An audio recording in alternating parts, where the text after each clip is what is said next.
How to get rid of pimple scabs, causes and treatments. At some point in their life, almost everyone experiences pimples somewhere on their body. Acne is one of the most common skin conditions. In the United States, acne affects 85% of people between the ages of 12 and 24. Pimples are red, sensitive bumps that crop up when the pores in your skin become clogged with dirt, oil, or dead skin cells. When your pores and hair follicles are clogged, a buildup of oil occurs which feeds bacteria and creates pimples. Sometimes it's difficult to resist popping or picking at a pimple, especially if it's itchy, dry, or particularly large. However, popping a pimple can lead to scabbing that, if not treated properly, can become infected or leave a scar. Pimple scabbing. Scabbing is a good thing. It's your body's natural response to stopping blood loss and healing skin wounds.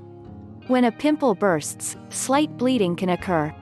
When the platelets in the blood sense the presence of air, they collect at the site of the ruptured pimple to scab and stop the bleeding.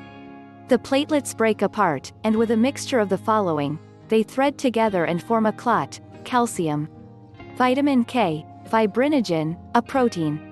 When the clot hardens, a scab is created.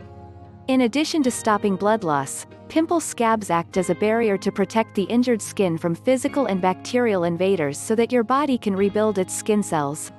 Pimple scabs are helpful, but they can cause some people discomfort and embarrassment. Luckily, there are some ways to treat and speed up the healing process for pimple scabs so your skin can get back to looking smooth and healthy. How to get rid of pimple scabs. When pimple scabs work properly, they protect and repair broken skin cells. However, sometimes scabbing can go wrong, and a burst pimple can get infected, take too long to heal, lead to scarring. While your body's natural healing is usually very effective, there are some steps you can take to minimize negative side effects from burst pimples and pimple scabs. Don't touch, pick, squeeze, or scratch the affected area.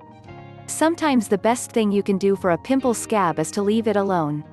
Scabs can be itchy, but if you pick at a pimple scab, you run the risk of reopening the wound. When a pimple scab is reopened, it can lead to infection, increased inflammation, bleeding.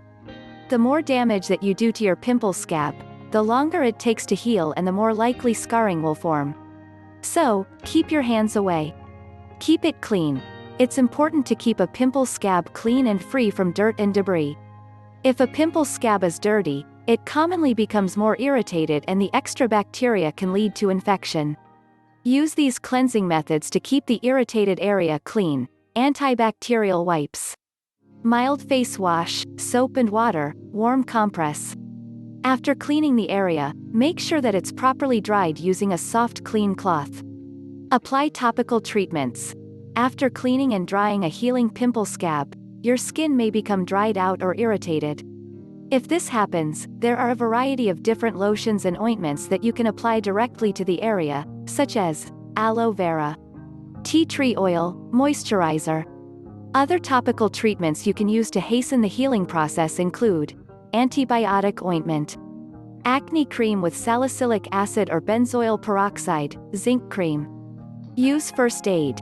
You can cover a healing pimple scab after it has been cleaned and treated with a topical first aid, antiseptic, ointment or gel. You can also use first aid bandages to cover a pimple scab. Band-aids, gauze, and hydrogel sheets are effective at protecting the affected area from outside damage. This gives the scab a safer and cleaner environment in which to heal. The best way to avoid pimple scabs is to avoid popping or picking your pimples. Popping a pimple typically leads to a scab. If you have a pimple scab, it's very important to keep the area clean and dry. You can also treat it with antiseptic ointment and cover with a bandage. These steps will help the scab heal faster and prevent infection. The steps also lower the chances of scarring. Certain treatments don't work for everyone.